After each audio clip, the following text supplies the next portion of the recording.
Hi everyone, I'm so sorry that this episode is coming so late. Life has just been crazy for me, but I want to keep my word to all of you who have been waiting. So I'm recording this. I'm currently in San Francisco, but I wanted to release this episode. Please listen to the whole thing. Part 3 is coming next week. I will be posting on my Instagram the exact time and the date, but I hope and I pray that this speaks to you, that this encourages you to not give up on your process, to not give up when you're in the middle. God can turn your life around at any moment if you just believe and you let Him and you open your heart, and the Lord is more than able. On whatever platform you're listening to this to, if it's Apple Podcasts, if it's YouTube, if it's Spotify or Amazon Music, please hit the follow button. Please leave a review of my podcast. It would actually help so much. And I appreciate all of you so much. Please like and subscribe and do all the things, not for me, but I really want more people to learn about Jesus through this podcast, and you interacting with it actually makes that happen. So thank you. Thank you for listening though. I love all of you, and I hope that this episode speaks to you, and thank you for taking the time to listen to it. No matter where you are, if you're in your kitchen, if you're in your car, in your living room, with friends, I appreciate every single one of you so much. I have never felt so loved and so encouraged. You all mean the world to me. Thank you, thank you, thank you. Hope you enjoy.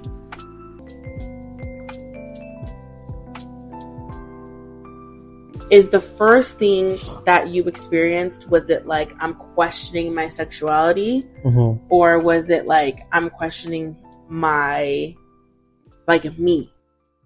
Like the way I'm created? Yeah. And so maybe now question my sexuality. Like, you know? Well, I think it's because it started with people just calling me weird, calling me different. I was always called different. Oh, that's just Anthony. That's just how he is. By everyone. Everybody. Not just church people. Oh, it's just, not just church people. This is family members, school friends, church people, the world, pretty much. The world. Africa, pretty much. China. The world. Okay. And so, because I was questioning my existence in general, like suicidal thoughts and stuff, I was like... When did that start? Around 16 years old. So before 16, your mental health was not in this, like... No. You're fine. Mm-hmm. Okay. So I think 16 was when I remember it really hit me hard. It hit you hard? Like hard.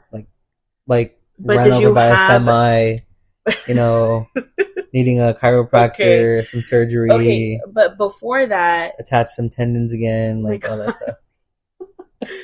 Okay, but before that... You had some thoughts? Were you struggling some of like, oh, I'm kind of sad. Like, why do I feel so sad? Or why I think I would feel sad, but I just... Before you were 16? Yeah, but I didn't understand it. I didn't know what it meant. Right. I didn't really, like, admit it, I guess, either. Yeah. But I think I was just questioning my existence, and then let's just be real. I was called gay. People were constantly questioning if I was gay. I was always told I was gay. Like, literally, I was told, people would tell me, like, you're gay. Like, growing up, yes, right? Yes. So, before 16. Yeah. I even had, at the time, when I was 16, 2 other 16-year-olds tell me that I was gay. He literally came up, we were in the middle of this youth group, out of all places, and we were outside playing, and I think I wasn't feeling it or something, or I just didn't want to play basketball. Yeah. I don't like basketball. I don't want to play basketball. So then I remember like sitting down on the ledge of the street, and the sidewalk. Yes, and this 16-year-old walks up to me and is like, "You're gay," and I was like, "What?" And he was like, "Yeah, like I think you're gay, bro." And I was like, "Okay." And I was like, "What? You are like." I'm sorry. I'm laughing because at the time too, though, this is like different than we're now culturally and in society. Like it was almost like it was okay 26. To say it. Yeah, we're 26. Yeah, right. I'm 27. Okay, you're 27. I'm 26. Mm-hmm. When we were 16, 17, so it was 10 years ago. It was 2016, maybe 2015. Yeah. And at the time, it wasn't okay to say it, but it was like, oh, that's not like offensive yet. Mm-hmm. You know, it wasn't known to be offensive yet to just call somebody that and say that. Yeah, it was like a if you know type of thing. Yeah. But then even like in church, like, so that's like a church example. Yeah. And then people would tell me like, yeah, but like, it's because you're gay. Like, they would come up to me, whisper that in my ear. Yeah, I think it led up to me just believing it at one point. Because I was like, well, everyone thinks I am, so I might as well be it. What is your earliest memory of being told that? Of somebody calling you that? What do you mean? Like an instance? Yeah, or? do you have, I mean, when did you first question your sexuality? I want to say it was around the same time everyone was calling me it. Because I was never like, what do they call it? Curious. Until I started getting bullied. Like, really? that was never, I mean, I knew that but then there's that whole like absent father trauma where it's like you have like daddy issues, so you crave like male attention, like, or validation, I would say. Yeah. I kind of always had that when I was younger, but I never had like, as far as attraction to the same sex, it was never like a thing. Sexual attraction. Yes. Mm-hmm. Okay. Or like desire to like want to be close. You know what I mean? It was never that until I started getting bullied, because I believe that the enemy used that as a ramp to get into my head and confuse me. But you also have like trauma. Do you want to share about your trauma? Yeah. So I think a part of this, I think I don't think it's the reason. I think it's a part of it. When I was like 4 or 5. Mm-hmm. It was a fellow 5-year-old that kind of like rubbed up on me and was like inappropriately and like touching me and like we were alone in my room at the time. It was a friend, actually. It was a classmate that I was really close with at the time. Yeah, so I think that was kind of when it was happening, I was like, what is this? But you remember it because you were 5. Yeah, I remember it vividly, very vividly. I remember what I was wearing. I remember what he was wearing. I remember what it smelled like. I remember the time of day it was. I remember the birds chirping, because it was so like, I don't know, like a permanent memory. Yeah, type of thing. And it was such a big thing. Yeah, and it's ingrained in my brain because it was a traumatic experience, you know. Yeah. But I think that did play a role in it. But I think I kind of didn't know what it was. So it wasn't until, again, like I said, I was 16 where the enemy reminded me of it and was like, so did you tell anybody? No. Oh. Mm-mm. I wouldn't put it in the same category as being assaulted. I feel like assaulted is like more violent. It's more detrimental to the person's health. Or, you know what I mean? I mean, I could be wrong. But at the time, though, like, I think it is hard because it's another 5-year-old. Yeah. But it's also, like, was not in your control. Right. And it's not like you were, like, you understood consent and things like that. Yeah, I didn't understand any of that. And so the way that another parent was teaching this child was in this way. You know, he was exposed to something that just bled onto you. Right. So that's still like assault in the way of like maybe not his fault, you know, technically, but it's like somebody else taught him that. Yeah. And so you experienced that. Yeah. Like he kind of, I guess, metaphorically, like bled on you, you know. Yeah, and for sure. It's still something that's traumatic and that, like was not in your control and you didn't want to happen to you. So, and obviously that affected everything else. Yeah, and that was a memory that the enemy constantly was bringing up in my head when I was going through like depression and questioning my identity and this anxiety and fear and all this stuff. And it was because of that that I started believing it, because I was so convinced that. Well, I thought to myself, if everyone is so convinced that I'm this way, then it must be true. And then I would tell myself, well, no, it can't be true. But then I would be like, wait, what church people think this about me? So if they think it's true, then it must be true. You know what I mean? And I think I manipulated myself or the enemy. I'm gonna say the enemy because I honestly I didn't know what anything was. I was super sheltered, like never stepped out of what I knew what was right. So I was afraid even thinking about this. Like thinking about anything like sexual. Yeah. Okay. In general, outside of what my mom taught me, right? Biblical values. You know what I mean? And so, yeah, and it led up to me constantly questioning. Am I bisexual?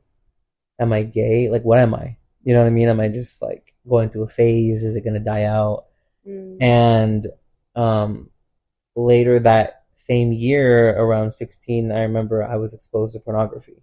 And I remember seeing it on this individual's phone, and kind of went down a rabbit hole of like being intrigued by it because it was sin, and it felt good looking at it. And so when I got caught in pornography, it was really ugly because I was. It's embarrassing, but I was using other people's phones to watch it. Wow! Yeah. And God bless. At school, church. Yeah, it was bad. Mm-hmm. Wow! And I would even watch it in movies that had like sexual scenes. I would stay up late, and I would like be intrigued by it, and yeah, it was like a rabbit hole, and that kind of led me down like other doors of like gay pornography, right? And like other weird things. And so did you develop like an addiction, would you say, at this time? Absolutely. Okay. And then I was also on the swim team and the water polo team, and we had no clothes on pretty much. Right. And I had to change in front of a bunch of guys, and that was just all bad. But it's not who I was. It's not who I am. Why are you laughing? Why are you laughing? It's funny. Like, what? Like, who? Like, who was that? Like, who? Yeah, like, who was that? It's just funny to me when I say it out loud because these are thoughts that I have all the time. Like, oh my God, I've come a long way. But yeah, I knew that was wrong, and it was suppressed. That was like, I denied it till my teeth fell out of my mouth. Okay, so you're like, okay, just to bring like, I'm trying to understand, right, your thought process. So you start getting bullied about just your person, like who you are, the way you dress, the way you talk, all that kind of stuff.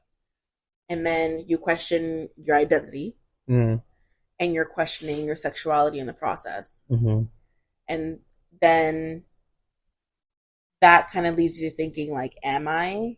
But when you're asking yourself like, am I gay? Were you experiencing like a sexual attraction and desire for men? I think not sexual desire, but I was attracted to them. You wanted to be near them. Yes. Like I wanted to be friends with the cool guys or like the people who were like had status and stuff like that. Like I wanted to be in their inner circle. I wanted to be like near them. I don't think the sexual aspect of like looking at like all that stuff didn't develop until I was like maybe late in my 17th year. Did that and do you think that was because of pornography, or was that like just you being like, oh, I want to be with a man? I think that was pornography for sure. I think it damaged my attraction, and I think I was feeding it when I shouldn't have been, and it led me to be curious. Okay. And want through. I think being addicted 18, 17, 18, 19, this was happening all behind the scenes of like ministry and still like dealing with a bunch of things. And nobody knows that this is happening in your head. No. Nobody knows. Okay, that this is... Nobody knows. Okay, so it started at 16. You're kind of struggling. Is there anybody at school that you told? No. Did you tell anybody? None of your friends? No, like, I dated every girl I knew in high school to hide it. You did tell me that. I had a girlfriend every year of high school. I had 2 in my freshman year, but But it am I crazy to remember that you felt like you had close guy friends that you were like attracted to? Yeah. Am I? I think I had like 1. Really? In high school? In high school, yes. I think I was like a junior. But did you have a girlfriend at the time? I did have a girlfriend. But you were struggling with like basically having like a crush on this Yeah, guy. but I really liked the girl that I was with at the time. So I was confused because I was like, why do I feel this way towards So was both? it? Oh, okay. Yeah. Mm-hmm. Okay. Mm-hmm. But I just thought I was lying to myself because I was being told that I was lying to myself by everybody and their mom. Apparently knew me better than myself. So do you think it was kind of both then? It was both for sure. That maybe it was there, but you were just like ignoring it, and then also you just started like, and also it got triggered by other people telling you stuff. Yes. So was it both? It was a mixture of everything. Right. Both. So it's kind of all these things, and then your trauma as well, kind of coming up, mm-hmm. And kind of pushing you in that direction, Mm-hmm. and then not having a dad around. Yeah. Okay. And then there was this instance where I think I knew that I had a problem. I think I told you the story. And it was with that guy that I told you about. And we were on the same water polo team. He invited a bunch of the team over for a sleepover. It was like a team sleepover. Everyone canceled. And I was the only one that showed up. I was the only one that showed up. This is the guy that you had a crush on at the time, like you liked? But I didn't know that he felt the same way. But he was in the same shoes as I was. So I had no idea. And I knew it was wrong. I had the fear of the Lord inside of me, the fear of my mother. Like, I knew everything that you were feeling was wrong. Yes, because again, biblical values, being a man of God, I just didn't really know what to do with how I felt, and had a sleepover. Nothing happened, but it was just a bunch of like flirtation, just like little like hints of like, just flirtation and like I'm gonna throw hints at you and see if you catch them and vice versa. You know what I mean? And I think that was when I realized like, okay, that's not okay. And my mom knew. My mom knew. Really? I know that my mom knew. My mom wasn't dumb. She wasn't born yet. How old were you at this time? I was 17. So now you were 17. I was 17, and she you've knew. Been struggling for like a year. A year, roughly. Okay. And I think she knew. I think she really did, But she never brought it up with you? No. I think she always just told me to be careful and prayed over me because she didn't want to speak that over my life. Yeah. And so that was when I knew that was okay. This is an issue, and if I don't put this thing in check, it's gonna be bad. So Do you wish you would have told somebody? Yeah. I think looking back at it, I think 17-year-old Anthony would have been appreciative of the help, or some kind of guidance or some kind of... But you were scared, right? Well, yeah, because at this time, I didn't know. I've never in my life had heard of anybody that gone through what I gone through and came out victorious. That was like a believer, you mean? A believer, Christian. Yes. As a Christian, someone who struggled with same-sex attraction and has come out of that.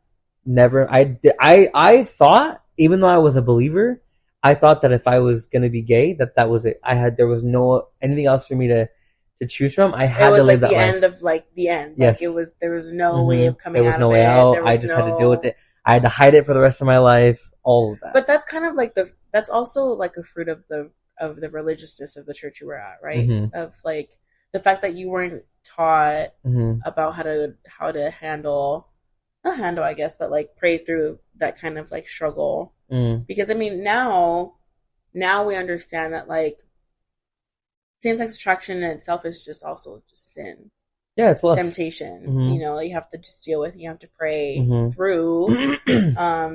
And just because that temptation doesn't go away doesn't mean that you're not like healed or delivered and things like that. Yeah. And let me say this: I think it's a twisted form of lust. Because just because you're straight and you lust over a woman doesn't make it okay. Who's not your wife, right? Who's not your wife. Yeah. That's not okay. Same thing goes for if you're a man, if you're a woman and you lust over a man that's not your husband, that's wrong. And if you're a man that lusts over another man or a woman or whatever, that's wrong too. It's the same thing. Like my lust at the time over a man versus another man's lust over a woman, same thing. It's twisted. It's not okay in God's eyes. And was purity ever taught, like at your church? I mean, it was, but it was just like, don't look at each other, don't touch each other, don't text each other, don't breathe the same air, don't you dare sit next to them, don't even look at them. Like, you're gonna get your fingers cut off. Yeah. You know what I mean? So it's not like it's not the cause, but again, like if it was even talked about at church, it probably would have been easier to share with. I think it was someone what you were struggling with. Yeah, it was talked about, but not even like homosexuality was never talked about. It was like, oh, don't be gay. That's it. Like, right. That was. It was just like that's not okay. That's not good. Yeah, but there was no other explanation. There was no biblical teaching about it. There was nothing that I could chew on. Yeah. As a believer. And then the standard like, oh, don't have sex before marriage. Whatever Christian knows. Okay, because it got me growing up. I didn't hear no one talk about like pornography. I didn't hear anyone talk about like the fact that even self pleasure is not okay. Like I didn't hear nobody talk about that kind of stuff. It was literally just don't have sex before marriage. That's it, and that was it. You know, so I experienced the same thing because I also had a pornography addiction that I've talked about before, and like I truly believe not the cause. Again, my own choice. I knew it was wrong. And yet I had this addiction for years, and I was serving in church and stuff. But I also was like, man, I wish somebody would talk to me about this. You know, that it was like out there, and that it was real, and that like this is how you pray through it, type of thing. You know, because then the enemy makes you feel trapped, right? That like you can't, like what you feel, what you felt. You know, like, oh, you have this, then like you're never gonna get better, and you're just like God's gonna hate you forever, and like you're done. Feeling that like condemnation, I guess, you know, and that shame, right? And then you get trapped in that, and you're like, I can't tell anybody ever again. Like I can't tell anybody, and that's how I felt with my addiction. Yeah, you know, like it's never gonna go away, all that kind of stuff, right? Yeah. So then, what happens? Like, what's going on? You know? So yeah, I mean, I kept going through my life as an 18, 19-year-old, you know, 17 to 19, or just going on websites I probably shouldn't have been on, and entertaining certain people, and being like flirtatious behind the scenes. People that also claim to be, you know, quote unquote, a believer and straight, whatever. And so I was in a very bad spot, and I think it was not until I turned 20 was when I just walling out with a cannon. Like it was bad. And I fast forward through all the struggle, pornography addiction, questioning everything. Like I finally came to a realization that I was like, I have to make a choice. Like I have to either serve the Lord and trust that He's going to heal me. And I'm 20. I have no idea what I'm doing with anything. No plans, no type of belief in anything. I was just like, kind of like, okay, I'm an adult. I can do whatever I want. Like, I have to make a choice. And are you in church? Yeah, I'm in church at this time. So this is 4 years of you serving. As I'm dealing with this. Struggling in the background with this thing. Yes. Wow. Like, bad. Like, really bad. And, yeah, and then I became 20, and my mom was kind of like, okay, I can't really control you anymore, but if you live here, you have to go to church. So I moved out. Because you didn't want to go to church anymore? I moved to Maithia. Because it was too hard.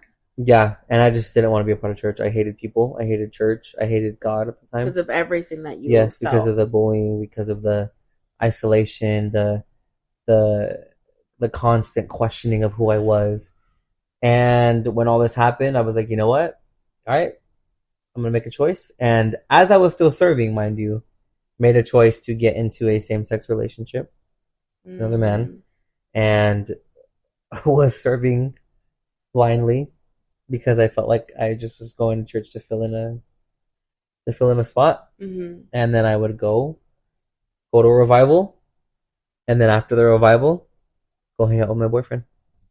Wow. Go to dinner. Literally living that double life. Yeah. Huh?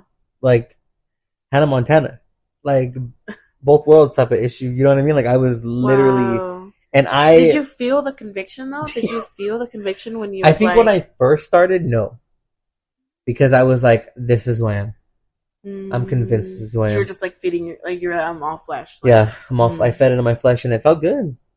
My flesh wanted what it wanted, and later on, like a month or two in, I was like, okay, now I had a moment of realization after I was serving. It got found out by a brother Had a meeting with him and the pastor. Had to explain myself. Lied straight through my teeth about everything. Did not want to admit it to anybody. Came out that meeting really upset, and I left. I left. You left the church. I left the church. Didn't go back after that. And after that was the case, I think I started. That's when I started like relying on who I was dating at the time, like for their emotional support, their physical support. You left the church. You moved out of your home, and with your aunt, who like was more accepting. I'm assuming. She didn't know at the time. Oh, okay. She didn't know. She just knew that I... Did your mom know that you left because of that reason? No. No. I lied about everything. Wow. So when was the first time that you, like, said it, like, told any, like, in public, like, if you, or whatever? I posted... yeah, so when I came out... Right. You know, for lack of better words. And I remember it was like, you know what, I have to do this. And I was living with my tia at the time. And I remember I recorded myself lip-syncing to a video. Or dancing to a video or something. And I was like, okay, I'm going to do it. I'm going to come out. This is the moment that I've been waiting for. I'm going to be liberated. I'm going to be free. And you were already in a relationship? Yes. I was already with this person for like 4 months. Wow. But you were not in church? No. And, yeah, I recorded the video. I posted it. And I said something along the lines of, whether you hate me or love me, I'm gay, and if you don't want to be a part of my life, then bye. And then I posted it. And this was the first time you told anyone? Anything. Anybody. Nobody, up to this point, nobody knows except, obviously, the person you were in a relationship with. Actually, my tia knew. You did tell her? I told my tia at the time. I told her what was going on. And she was like, okay, like, I love you. Like, it's okay, that's fine. Because I don't even think she understood everything that was going on. Because I didn't tell her everything at the time. Okay. But when I had posted this, I turned my phone off in the middle of the night, and I didn't turn it back on until about like 9 a.m. Because on, obviously, your social media is all your people that you knew from church. I had posted your family. I posted on Twitter. And I was following everybody and their mother, and then everybody and their mother was following me. Right. And so I posted it, and then I turned my phone on the next morning, and I remember I woke up and I was like, oh my God, like, what did I do? Like, I questioned it, and I was like... Did you feel, like, conviction? I honestly didn't feel anything. I felt numb. And I woke up, but I remember just totally lost. Yeah, and I remember asking myself, like, what did I just do? Right. And then, I turned my phone on, and my phone was going off, like, it was like the 4th of July, just non-stop, just ding, ding, ding. It sounded like fireworks were just going off on my phone. My phone was, for like a good 30 minutes. My phone was blowing up because even people that same morning were messaging me, texting me, reposting, liking. My tweet went viral. I had like 10,000 likes on it. Wow. Yeah, and it was like this whole thing, and that was like my coming out. And I remember being on the message thread of the church at the time, and someone was like, we gotta pray for Brother Anthony, he's lost, and yada yada yada. And I'm just irritated, I'm annoyed, and I don't want to be a part of the church, so I took myself off, blocked everybody, changed my phone number, and was like, bye. Had no remorse. Became so like cold-hearted, heart of stone, and it was. I became a really like mean, bitter person. Didn't care. Zero relationship with God. Zero. Okay. Zero. And so then you left. You did all this thing. How long were you gone? I was gone for about 6 to 8 months. Just living the life. Just living life, yeah. Just doing whatever. Okay. And were you in this relationship the whole time? I was in the relationship for about 5 months. Okay. And then after this person and me had split, I was like, you know what? Oh well, gotta keep going. So then I got on dating apps. I went to bars. And you guys ready for this? So then I was in the world and I was partying. I never drank and never smoked still. I didn't sleep around, but I just was flirting with everybody and everything that breathed, and was very promiscuous. But this is actually really, I do want to talk about this. This is really interesting because obviously as your wife, I know this. Mm-hmm. And I think a lot of people don't know that you were actually not sexually active with a man. Mm-hmm. This is actually really interesting because I think like I've heard testimonies obviously of people getting transformed and stuff like that. And most of the time they're fully in a relationship with their whoever, you know, and like they talk about being sexually active with them and you know, but you were not. Right? It's I think the extent what you've told me is like you just like kissed people. Yeah. But you were not ever actually sexually active with a man. Yeah. Why? If you were like in the world Mm-hmm. and you were like, and because this is the part that I think astonished me when you told me this is like you were never sexually active with a man, even a woman. Mm-hmm. You were not. And you also never drank. Mm-hmm. And you never, I mean, I remember you said you had like one drink one time. But It was you like just hated wine. it. I It wasn't even, like, a full, right? I literally took a sip of wine and like Yeah. gagged and threw up. And so then you never drank, you never did drugs. Mm-mm. And so you weren't even really sleeping around, but you were entertaining all that stuff, right? I was like entertaining the thought. Yeah. So why? Why did you stop at any point? If you were in the world and you were like, I'm done, what made you not? Because you were in a relationship with this man. Yeah. For 5 months, and you had no supervision, right? I mean, you live with your aunt, but she didn't really care about where you're at, right? Mm-hmm. So, and from what you told me, like you spent nights with him, right? I lived with him at one point. Yeah, but like nothing happened. No. So why? What happened? What was happening? I think the Lord, as far gone as I was, I just knew, like deep down, like Anthony knew that it was wrong, and so I would never go that far. Like the values of knowing that, okay, this is not okay. You know what I mean? Because that was like serious. That meant that I was like fully in. Like I had, you know what I mean? Like it felt like a threshold that needed to be passed in order for me to be convinced that this is what I wanted. So even though you did the drama of like I'm posting, I'm done, and I'm leaving, you were actually.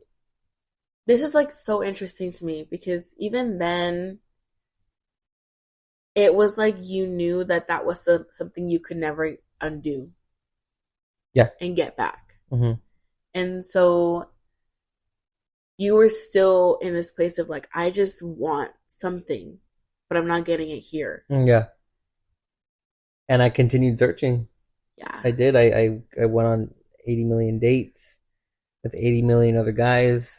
Bars, had situationships. I would, be talking to like 3 people at once. Yeah, and it always got close to it, where that opportunity would be there, but I would be the one that would be like, no, I don't want to. You know what I mean? And so, but that was my insecurity, like, of like, oh, like I want to be desired, but I'm not going to do it. Yeah, that's what that was.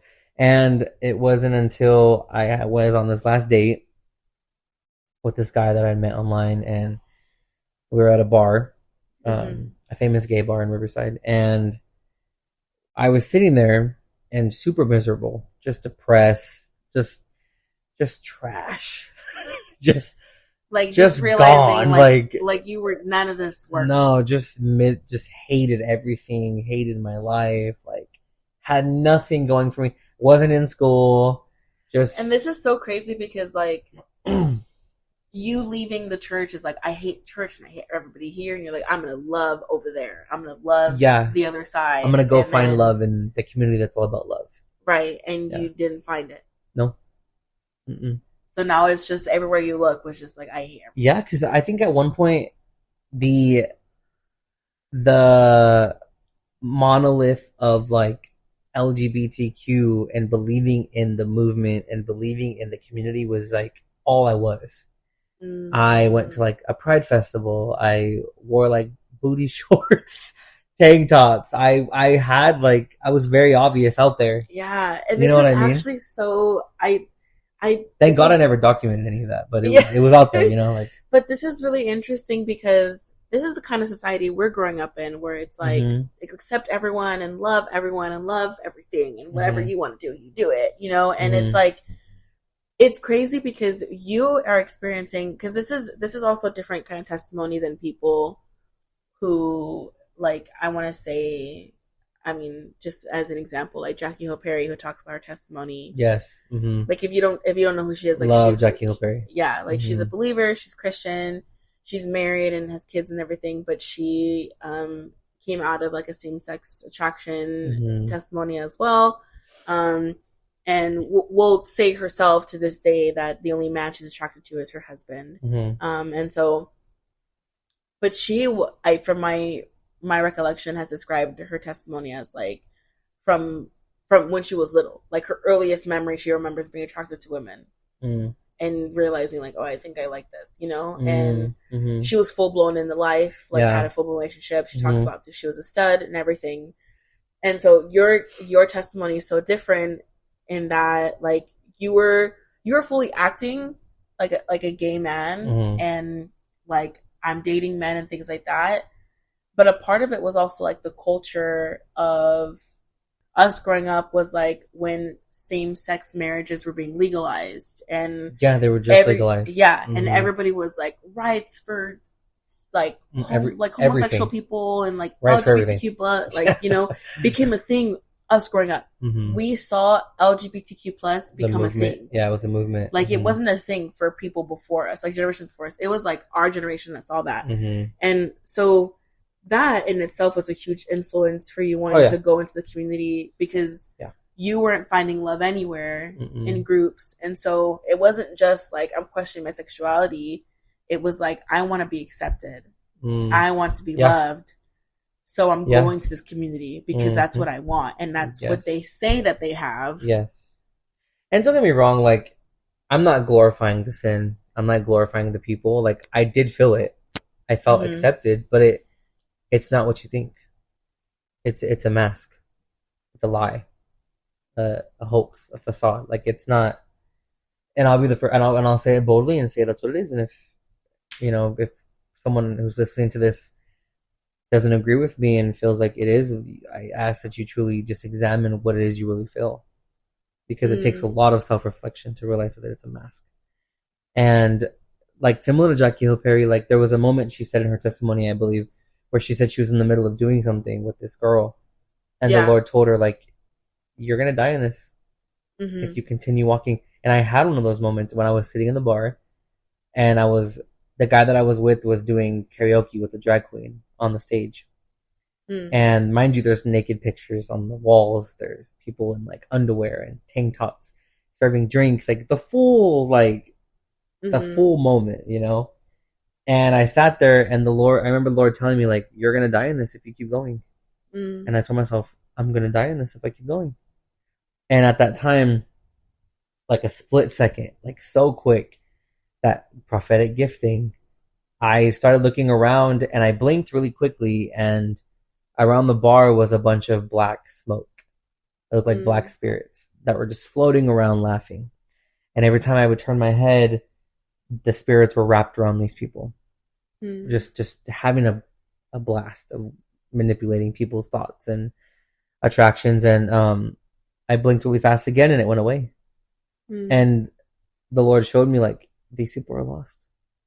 They're so blinded that they can't even tell what's real, what's true. But you, my son, are not that far gone. And that's when I knew, like, I need to get out of here. Like, it was like something in me, like a switch flipped. And I remember, like, my heart started racing. I remember this very vividly. My heart started racing. I got super sweaty, and I was getting nervous. Like, my spirit was very unsettled.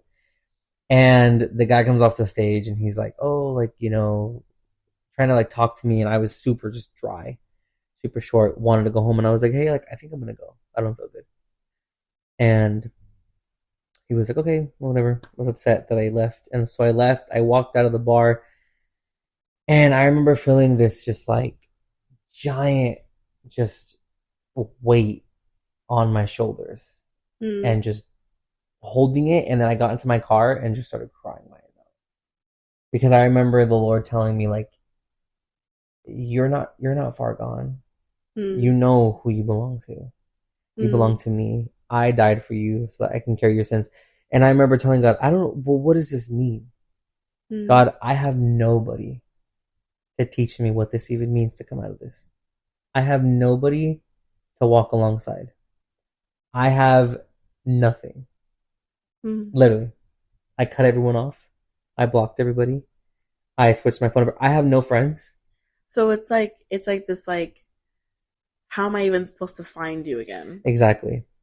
And it was in that moment I decided, okay, I don't know when, I don't know where, I don't know how, but I'll start searching for you again. And it was in that moment the Lord told me, seek me and you will find your answers. Seek me and I will teach you. Seek me, not man, seek me, and those doors, I will open them for you. And was like, I had nothing to lose. Literally rock bottom. And I was like, okay, God. All right. Let's do this. And the Lord, it took some time. It took like a month for me to build the courage to go back and to go back to church? To go back to church in general. Yeah. And but you were also like, was a part of you thinking, because I mean, did you still have like depression and stuff when you were in the world? Yeah. So you were still depressed. I was still battling with all that stuff. And insecure and things like that in the world.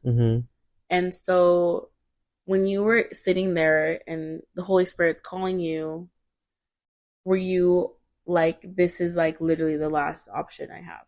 It's like to just try this because literally nothing else is working. Nothing was working. I mean, I could have lied to myself and said it was working, but I don't know. I think I just believe that the Lord really just like got a hold of me in that moment and was like, you need to wake up. You need to realize this isn't okay. So your decision was like, I'm gonna go try and find God again. Did you believe in that time? Did you believe that He was gonna be better? I believed that I was going to find what I needed. I didn't have so much faith in His people, but I had faith in Him, and that's what kept me. Because He like never really left you alone, right? No, the Lord constantly like bugged me as I was gone, and I just didn't care for His people. I didn't. Like, while you were in the world, how do you see, now that you remember that time, like, where do you see God in that time? Like, He was trying to find you. I think I would always get people come up to me and witness to me. Like, random people in school, because I was in community college at the time. People would come up and witness to me, or I would meet other believers that would talk about God. Or I would be just like the most random people that God would, I know He would send to me, or I would get random text messages. I would get random phone calls of like, just like, I know He was listening. I know He was there. I would get people that would play worship music randomly or like read the Bible. It's just like all these little like things. And I would be like, what the heck? Like, okay, like, what does that mean? You know what I mean? And I would get mad because obviously my flesh didn't want to hear it, and, God was always there. He was. I just didn't acknowledge Him. I just didn't want to acknowledge Him. I was too far gone in my flesh. I was too selfish, angry, bitter, just full on, not even caring if I ever went back to church ever again. And this is actually so crazy because then this means that like you never questioned His existence. You literally just questioned like His people. And you just questioned like his love for you, I guess. Yeah, because I think to like wrap it all up in a summary, like I questioned his goodness. Mm-hmm. Because how could he allow something or allow people so mean, religious, to be in positions of power to then cause pain and hurt on other people? Right. That was my issue. That was my big thing. Like, how could God let these people even be in a church? You know, and I'm talking about everybody in any church across this world. You know, and I lost faith in that, and I didn't ever question his existence because I've seen his goodness throughout my mom, throughout things that we've been in life. I've seen his goodness. I've witnessed it even when I was younger, before I left church, and I knew God was real. I never questioned his. I mean, I obviously I had those moments where I questioned, like, again, just his decisions, which are not for me to question, because his ways, like Scripture says, what his ways are not my ways. Lean on his understanding, not my own. To die, to lose my life is to gain. You know, and so I needed to understand those concepts, not the concepts of people, of what man says, and what man thinks, and what man thinks is the right way, and what they interpret. Like, yes, I understand man has a place when God puts him somewhere, but ultimately you rely on the Lord. And that's what I had to learn when I came back. And I hate to do this to you guys, but you're going to have to wait to hear all that. So this is the end of part 2.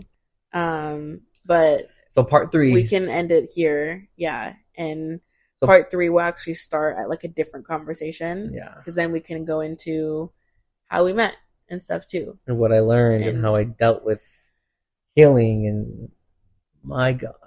Yeah. Because obviously... That's a story and a half right there. Yeah.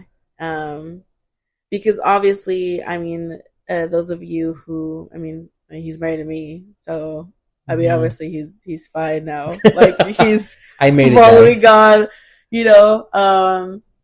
But Facing Your Fears, part 3 coming soon. Yeah, yeah, and so I am actually excited for this part, because I think this is the part that people want to, like, I think this is the part that is going to be the most helpful. Because this is the part where being real comes into place, where you talk about the middle of your season and not just the end of it. And it's not just like, oh, one day I was gay and now I'm not. Yeah, like, there's a lot that goes into it. And I think, like, I don't want... And the reason why I wanted you to talk about this is because I know that there are probably people out there who think that this is the end for them. And think, like, oh, it's never going to go away. I'm going to be stuck with this forever. I don't know what to do. And I don't want them to give up. Because that is exactly what the enemy wants you to do, is like, you're never going to be able to change, so give up. Yeah. But they don't have to do that. Yeah. You know, like, and I believe too, like, having this conversation, even as we're talking, has reminded me of the power of your testimony.